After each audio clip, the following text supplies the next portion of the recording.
I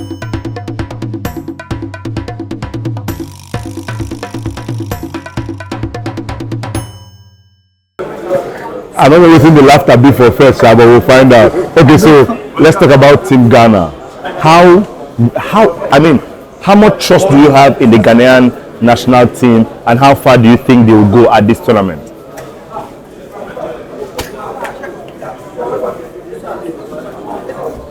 If I'm not a Ghanaian, my answer would have been a bit different. So, if you're asking me as a sports journalist first, I'm going to say I'll be a bit measured. Perhaps maybe I will expect the team to go out of the group stages and qualify from the group stages and see what happens after that. If we are able to meet Nigeria, we have to beat them. Like if it's Nigeria, we'll beat them.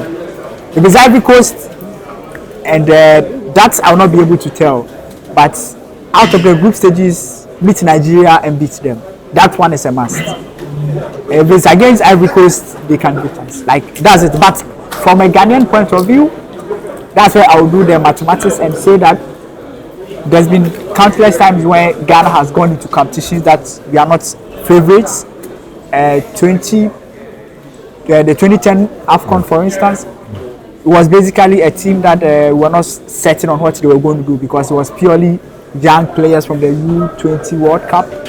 The head coach went all the way with Asamoah in charge, and then they went all the way to the finals. Remember in 2015 AFCON as well, after the 2014 World Cup, when like it was purely dramatic, the head coach was tasked to go and do well, and he ended up in the final. So if you check Ghana's best performance in the last two AFCONs that we performed very well, it's been tournaments where Ghanaians are expected little from their team. So I'm going to say that's what we are banking our hopes on. And it's not because we don't have quality players. We have a lot of talented players, but it's simply because in our last 5 games, we've not been setting on the kind of football the national team have played. So when Ghana is going to a game, you don't know the kind of black stars that will turn up. You don't know whether they would come and show up and play good football, or you don't know whether they will show up and just do that kind of things. But in summary, I expect we have a couple of talented players in the team that I expect them to show up and then play some good football. Okay, what's your preferred starting 11 for Ghana, and maybe your preferred formation? One thing about our head coach is that he does what he likes. So there has not been any day that journalists have been able to predict the Black Stars starting 11, and it has like the coach does what he likes. That's our national team and our head coach. Like that's how he is. So there's been, if you look at our preferred starting 11, should be a possible 3-back system with a more offensive-minded players in the team, because the Black Stars' strength is moving forward. This Black Stars team, the strength is moving forward. But the head coach has proven beyond reasonable doubt that he will play 2 defensive midfielders. So the coach will play. It's obvious that the coach will play 2 defensive midfielders, no matter what, no matter the opponent. So I'm not going to risk myself and predict my starting 11. But I know Kudus has to start. At least for that one, it's a must. Kudus has to start. He will play 2 defensive midfielders, obviously. But at the end of the day, it should work. You know what I mean? It should be able to work and give us the results. I've always said that if you are the coach, you are the one in charge. The system that can give you the results, go for it. So I can't predict my best starting 11 because our coach will do stuff. The Black Stars are here again. They arrived in style, wearing their lovely attire. Yeah, they won that. In short, they have won the outfit challenge. Good. You think they can win? They can win the footballing challenge? That's a challenge that they have to overcome. I don't think they can. They've not shown that they are capable of doing that in recent times. The AFCON in Cameroon, want to forget the recent World Cup qualifiers, want to forget, especially versus Comoros. We've been struggling to make an impact. So I don't know how that will change in less than a week. Especially we saw them against Namibia in the friendly. Still doesn't look good. So I'm not going to raise my hopes. I'm just going to be realistic. We'll struggle probably once again. I understand why you say you book and beat Super Eagles. Yes. Because in our last warm-up game, we lost 2-0 to Gambia, and Gambia lost 3-1 to Cote d'Ivoire. So I totally understand why. But my question is this: in Nigeria now, whether deserved or not deserved, people are clamoring for Ahmed Musa, for example, asking him why are you still honoring invitations and all. Is it the same situation? Do Ghanaians also hurry to chase or retire their legends? I'm looking at Ayu, for example. Now, are Ghanaians also in a hurry to retire Ayu, or they respect their legends a lot more? I think it's something similar to the Ahmed Musa situation. A lot of Ghanaians want Andre Ayew to probably leave the space for others to shine. But then you look at what he's doing currently, he's still able to attract some clubs to sign him. It's difficult, and we have to be measured in how we phase out our legends.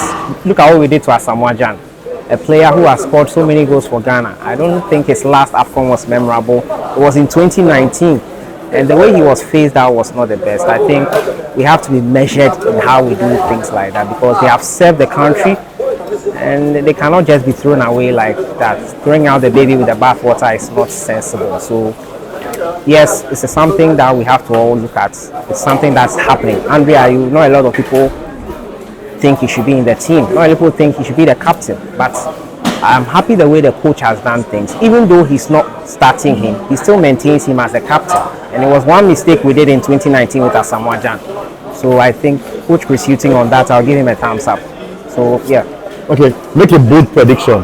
I mean, people have said that you cannot predict your coach starting lineup. But make a bold, so try to get 9 out of 11. Make a bold prediction. Who will start for Ghana on Sunday? Kudus Mohammed will be in there if he's fit 100%. The goalkeeping department is still very dicey now, but I think the coach is veering towards Richard Ofori, because probably South Africa. Yes, probably there's no leadership head in there. Thomas Partey is out. Andre Ayew will probably not start. He's not starting regularly for his club side. So for that leadership, him being the vice captain, Richard Ofori might be the goalkeeper. Though I don't think he should be the number one. I think in the defense it will be Jiku and Salisu. In there, I think Amati might have a shout in there, but Salisu has been better than Amati. So Jiku and Salisu, and left back Gideon Mensah, no surprises. The right back will be Dennis Odoi and probably Oali Duseidu. But I think Odoi gets the nod for me. In midfield, the coach will always tell you that he doesn't want players. He wants players to progress the ball. He doesn't want players that. But he then goes on to play defensive midfielders, 2 defensive midfielders. So I think Salis Abdul Samed will be in there. I'm hoping he plays Kudus Mohammed also in there to balance the thing a little bit. And Majid Ashimeru, since Partey will not be around. And then Jordan Ayew and probably Ernest Noama. And then Iñaki Williams will lead the line for us. Why not wear Jesse first? Jesse. Why not wear Jesse? Ghana Jesse. Oh, I want to wear it from tomorrow going, so that I'll use it to scare our opponents. You get it, yeah. I can assure you that nobody is scared of Jesse anymore. As soon as I go Jesse fan reach, they don't fear. You sure? Okay, so let us do this, right? Sure. How far can Ghana go in this tournament? Well, personally, I see Ghana reaching the semi-finals of this AFCON. Yeah. Before we reach the semi-finals, any team that we meet, they should know that they are going home. Exactly. But you know that you get to semi-finals. I know that we will be there. That I'm very optimistic about that. Semi-finals, at least. At the very least. There. Yes, sure. Last AFCON, what was your prediction? Last AFCON, well, I didn't predict around that time because I wasn't so much into the team like that. At that time, I wasn't really happy with how things were going. We changed coach before the AFCON, so I didn't really predict. But this time around, I'm predicting, and I'm very sure.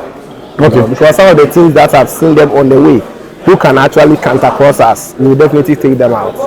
Okay. Sure. Okay. So, quick one. What is your preferred formation for the Black Stars heading into their first game on Sunday? Well, personally, I think the coach should go with the 4-2-3-1 kind of formation. Yes, we should have our 4 back, then 2 holding midfielders. One should be defensive, other one should also be offensive.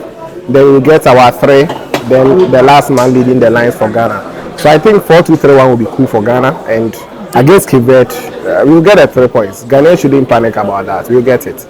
I mean, everybody says the weak link for Nigeria is the goalkeeping department. What would you say is the weakest position in Team Ghana? Well, I'm a Ghanaian, and I would not actually like to give my team up like that, you know. So I would say our weakest link is everywhere, and we are also strong everywhere. But you know, we have some few issues, to be honest. Goalkeeping side, I think we have keepers who are keeping consistency. Others are also not really keeping consistently. If you look at Richard Ofoyi, he's not so much consistent at his club side. Orlando Pirates for about a year now. Atizigi is always consistent with St. Gallen. Then we also have Wallacott, who is also not really consistent. I think we have the experience. Goalkeepers who are experienced, we have them. Then the young ones also coming in, they are intact. Defense, we are solid. If you get Salisu and the other players, we are solid there. Midfield, it is also quite okay. Even though we are losing Thomas Partey, then the attacking too, I think we are good to go. If you have Kudus, you don't know what Kudus is doing in the EPL. You have been watching him. Kudus is tormenting everyone, hunting everything in the EPL. So yes, Ghana, we are coming like fire. Yes. Just to clarify, Kudus is an amazing player. Yeah, sure. Confirmed. But he might be playing different formation in West Ham and different formation in Ghana. So just in case, you may need to stone him your shoe during the game out of frustration. I just let me tell you early. You know, Kudus is very versatile, as you are saying. And in Ghana, he does play the AM role, that's the attacking midfield role. He has been excelling there. He has been scoring goals. World Cup, we all watched him. He scored goals for them. He won man of the match at the World Cup. So it tells you that Kudus is not a player who can be actually, be overcome in a game like that. No matter where you play him, play Kudus as a right back, he will find a way to score. Play him as a left back, play him as an AM, anywhere across, the pitch, Kudus is going to deliver for you. So I'm not really worried whether he's going to play the right wing position or the AM role. Kudus is Kudus, and that is it for the boy. How many home-based players do you have in your team? Well, for now, I think I can count about 3 of them. Rich Molanti is a midfielder. I also have Fatah Hamidu, who is a left back.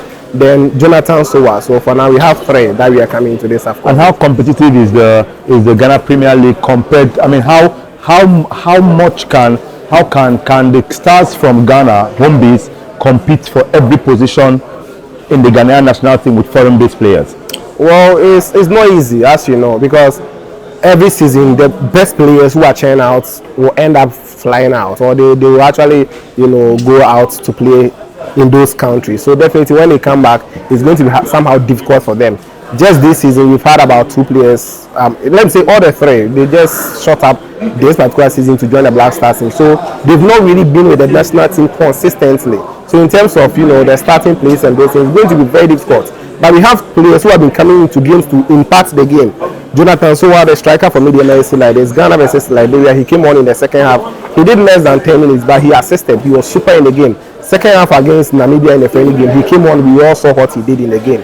Then Fatah Hamidu also played against that is Liberia. He also excelled as a left back, 90 minutes. So they can compete for the positions, but I don't think none of them will start for the team. But they can come on and bring a difference into the game.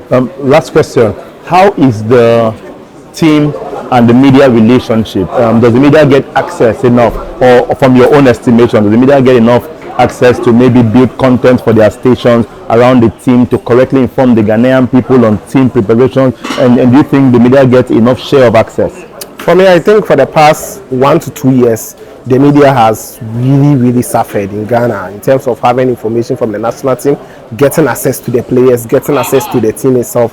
They've really taken the team away from us, and sometimes really difficult. Always behind closed door training sessions, you hardly get chance to meet them, unless maybe the last but one training for the game that they will open 15 minutes for the media. After that, they will sack us. So I think for that aspect, the Ghana Football Association should work on that, because they are making the team, then the media, that gap is becoming so wide, and I think they should work on that.